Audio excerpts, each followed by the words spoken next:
আসসালামু আলাইকুম আরহামতুল্লাহি অবরাকাতুহ। আলহামদুলিল্লাহ।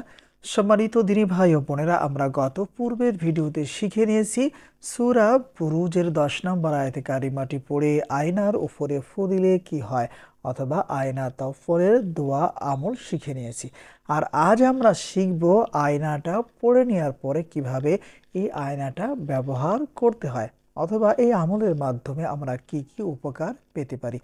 বিস্তারিত জানার জন্য আর এই দামি আমলটা শিখে রাখার জন্য সম্পূর্ণ ভিডিওটি দেখার অনুরোধ থাকবে।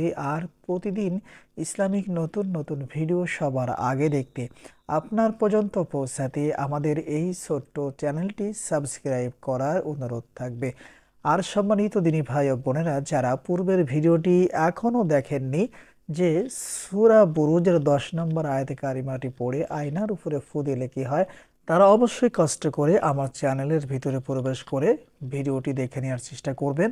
আর হ্যাঁ, যারা আমলটা করবেন অথবা চিকিৎসা তদবির করবেন, তারা অবশ্যই ভিডিওতে লাইক করবেন, কমেন্টস করবেন।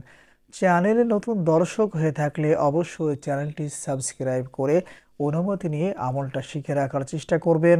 আশা করি ইনশাআল্লাহ মৃত্যু আগ পর্যন্ত এই আমলের মাধ্যমে আপনারা কাজ করতে পারবেন। সম্মানিত দিনী ভাই ও বোনেরা, আমরা যেহেতু গত পূর্বের ভিডিওতে আয়না পড়া শিখে নিয়েছি, এজন্য আজ আর আমরা আয়না পড়ার নিয়ম অথবা আমলটা শিখব না। আজ আমরা শিখে নিব যে আমরা তো আয়নাটা পড়ে নিয়েছি, এখন এই আয়নাটা কিভাবে ব্যবহার করব। এই আয়নার মাধ্যমে কিছু জানার জন্য আমাদের কাজ হচ্ছে একজন তুলারাশি লোক খুঁজে বের করা, যার মাধ্যমে এই আয়নাটা ধরাতে হবে। আর পাশাপাশি আমাদেরকে এই আমল অথবা দোয়াগুলো পড়তে হবে। ধরে নিন আমি একজন তুলারাশি লোক নিয়ে আসছি, তার হাতে এই আয়নাটা আমি দিব। আয়নাটা তার হাতে দেওয়ার আগে আমাদেরকে কিছু কাজ করতে হবে। প্রথমত ওই ব্যক্তিকে বলতে হবে যে আপনি অজু করে আসেন। অজু করে আসার পরে পবিত্র জায়গায় বসতে বলবেন। বসার পরে সর্বপ্রথম আমাদেরকে অবশ্যই এই কাজটুকু করে নিতে হবে। একটা ছুরি নেবেন। একটা ছুরি নেওয়ার পরে আয়াতুল কুরসি বিসমিল্লাহ সহ একবার পাঠ করবেন, যেমন বিসমিল্লাহির রহমানির রহিম, আল্লাহু লা ইলাহা ইল্লা হুয়াল হাইয়ুল কাইয়্যুম, লা তাখুযুহু সিনাতুন ওয়ালা নাওম, লাহু মা ফিস সামাওয়াতি ওয়া মা ফিল আরদ, মান যাল্লাযী ইয়াশফাউ ইনদাহু ইল্লা বিইযনিহি, ইয়ালামু মা বাইনা আইদিহিম ওয়া মা খালফাহুম ওয়া লা ইউহীতুনা বিশাইইন মিন ইলমিহি ইল্লা বিমা শাআ, ওয়াসি'a কুরসিয়্যুহু সামাওয়াতি ওয়াল আরদ ওয়া লা ইয়াউদুহু হিফযুহুমা ওয়া হুয়াল আলিয়্যুল আযীম। এই নিয়মে একবার বিসমিল্লাহ সহ আয়াতুল কুরসি পড়া শুরু করবেন। আর আমরা যে হাতে একটা ছুরি নিয়েছি, এই ছুরিটা দিয়ে তুলা রাশির চতুর সাইড দিয়ে একটা দাগ দিয়ে দিতে হবে, অথবা রেখা টেনে দিতে হবে। সম্মানিত দিনী ভাই ও বোনেরা, আয়াতুল কুরসি পড়ে যে তুলা রাশির চতুর সাইড দিয়ে দাগ দিতে বললাম, এই দাগটা কেন দিবেন? এই দাগটা এজন্যই দিতে হবে যাতে করে ওই তুলা রাশির ব্যক্তির পুরো শরীরটা বন্ধের মধ্যে থাকে, যাতে কেউ তার ক্ষতি করতে না পারে। হতে পারে আমরা যে রোগীর জন্য এই আয়না তর্পণটা দিচ্ছি, তার উপর তো জিনের আসর থাকতে পারে, অথবা জিন, পরি, কালী সাধন, কুফরি কালামের কোনো ক্ষতি করা থাকতে পারে, যেই ক্ষতিগুলোর মাধ্যমে যেন ওই তুলা রাশির ব্যক্তির কোনো ক্ষতি না হয়, ক্ষতি করতে না পারে। এজন্য আমরা অবশ্যই এই কাজটুকু করে নেব। এরপরে আমরা বিসমিল্লাহ বলে তুলা রাশির হাতে এই আয়নাটা ধরিয়ে দেব। তুলা রাশির হাতে আয়না ধরিয়ে দেওয়ার পরে আমাদের কাজ হচ্ছে আয়াতুল কুরসি থেকে এই ছোট্ট আয়াতে কারিমাটি পড়তে হবে, যেমন বিসমিল্লাহির রহমানির রহিম, ওয়ালা ইয়াউদুহু হিফযুহুমা ওয়া হুয়াল আলিয়্যুল আযীম। পড়া শেষ হলে আয়নার উপরে ফু দিতে হবে।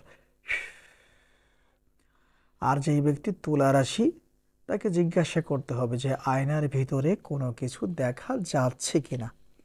যদি ওই রোগীকে জাদু টুনা কুফরি কালাম করে থাকে, তাহলে ওই ব্যক্তি দেখতে পাবে যে কোথায় কি করে রেখেছে, অথবা কোথায় কালী সাধন, কি ধরনের তাকে জাদু টুনা কুফরি কালাম করা হয়েছে, সে সবগুলা দেখে দেখে আপনাকে বলে দিবে।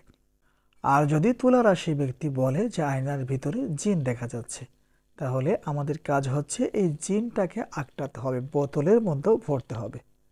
এজন্য খুব সাহস নিয়ে আমাদেরকে এই আমলটা করতে হবে। আর হ্যাঁ, একটা বিষয় অবশ্যই আপনাদেরকে মনে রাখতে হবে অথবা খেয়াল রাখতে হবে, যখন তুলা রাশির হাতে আয়নাটা ধরিয়ে দিবেন আর আপনি পড়বেন ওয়ালা ইয়াউদুহু হিফযুহুমা ওয়া হুয়াল আলিয়্যুল আযীম, যদি একবার পড়ে ফু দেওয়ার পরেও কিছু দেখতে না পায়, তাহলে বারবার আপনি এই আয়াতে কারিমাটি পড়বেন, আয়নার উপরে ফু দিতে থাকবেন আর তুলা রাশি ব্যক্তিকে জিজ্ঞাসা করতে থাকবেন। যখন তুলা রাশি ব্যক্তি বলবে যে হ্যাঁ আয়নার মধ্যে দেখা যাচ্ছে, তখন আর ফু দেওয়ার প্রয়োজন হবে না।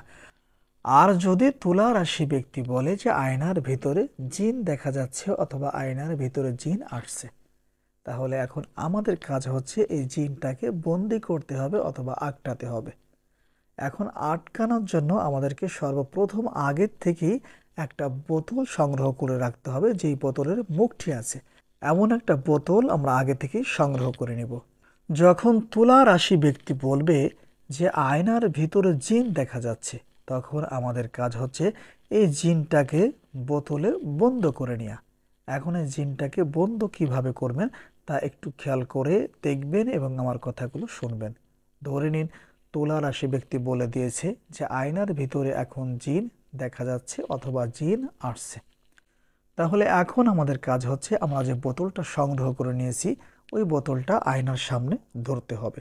ধরার পরে পবিত্র কুরআনুল কারিম থেকে সূরা আর রহমান থেকে এই ছোট্ট আয়াতে কারিমাটি পড়া শুরু করতে হবে, যেমন বিসমিল্লাহির রহমানির রহিম ইয়া মা'শারাল জিন্নি ওয়াল ইনসি ইন ইসতাতা'তুম أن تنفذوا من أقطار السماوات والأرض فانفذوا لا تنفذون إلا بسلطان।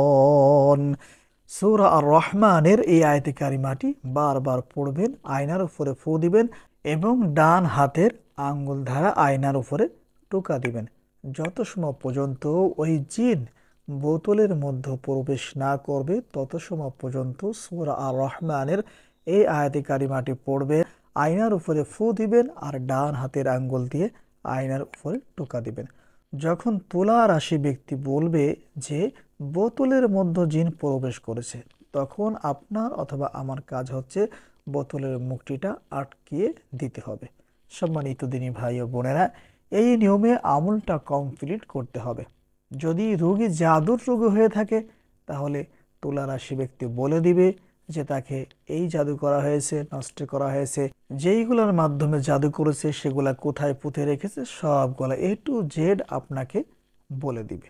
সম্মানিত দিনী ভাই ও বোনেরা, এখানে একটা বিষয় অবশ্যই খেয়াল রাখবেন, জিন বোতলের মধ্যে বন্দি করা হয়ে গেলে অথবা আটকানো হয়ে গেলে আমাদের কাজ হচ্ছে এই বোতলটাকে এমন একটা নিরাপদ জায়গায় সমুদ্রে অথবা কোনো মাটির নিচে দাফন করে দেয়া, সে যেন ওখান থেকে আর কোনোদিন ফিরে আসতে না পারে। এমনভাবে আমাদেরকে এই বোতলটা মাটির নিচে অথবা পানিতে ছেড়ে দিতে হবে। সম্মানিত দিনী ভাই ও বোনেরা, আপনারা যদি সঠিকভাবে আমার দেখানো পদ্ধতিতে এই আমলটা শিখে রাখতে পারেন, যে কোনো প্রয়োজনে যে কোনো সমস্যায় আপনারা এই আয়না তর্পণ দিতে পারবেন এবং এর মাধ্যমে অনেক উপকৃত হতে পারবেন। কোনো সমস্যা থাকলে কোথায় সমস্যাটা হয়ে আছে এবং সেই জিনিসটা কোথায় রাখা হয়েছে তাও দেখতে পারবেন এবং সমাধান করতে পারবেন। জিনের আসর থাকলে সেই জিনকেও বন্দি করতে পারবেন ইনশাআল্লাহ। সম্মানিত দিনী ভাই ও বোনেরা, সর্বশেষে একটি কথা আপনাদেরকে বলতে চাই, বর্তমান সময়ে আমার চ্যানেলের ভিডিওগুলো সবচেয়ে বেশি পরিমাণে নকল করে করে ইউটিউবে আপলোড দিচ্ছে। আপনাদেরকে অনুরোধ করব আপনারা নকল কন্টেন্ট দেখা থেকে বিরত থাকবেন। সম্মানিত দিনী ভাই ও বোনেরা, আর আমি এখন থেকে একটা নিয়ত করেছি, আমি যেই ভিডিও তৈরি করব ভিডিওতে আমার নিজের পিকচার অথবা নিজের লোগো ব্যবহার করার চেষ্টা করব। এতে করে আপনাদের নকল কন্টেন্ট থেকে বেঁচে থাকা বেশি সহজ হবে। সম্মানিত দিনী ভাই ও বোনেরা, যারা পূর্বের ভিডিওটি দেখেননি যে সূরা বুরুজের 10 নম্বর আয়াতে কারিমাটি পড়ে আয়নার উপরে ফু দিলে কি হয়, তারা অবশ্যই পূর্বের ভিডিওটি দেখে নেবেন এই দুইটি ভিডিও শুরু থেকে শেষ পর্যন্ত দেখবেন। একবার দেখে বুঝতে না পারলে দ্বিতীয়বার আবারও দেখবেন, বোঝার চেষ্টা করবেন, এরপরে আমলটা করার চেষ্টা করবেন। আর হ্যাঁ, যারা আমল অথবা চিকিৎসা তদবির করবেন তারা অবশ্যই ভিডিওতে লাইক করবেন, কমেন্টস করবেন। চ্যানেলে নতুন দর্শক হয়ে থাকলে অবশ্যই চ্যানেলটি সাবস্ক্রাইব করে অনুমতি নিয়ে আমলটা করার চেষ্টা করবেন।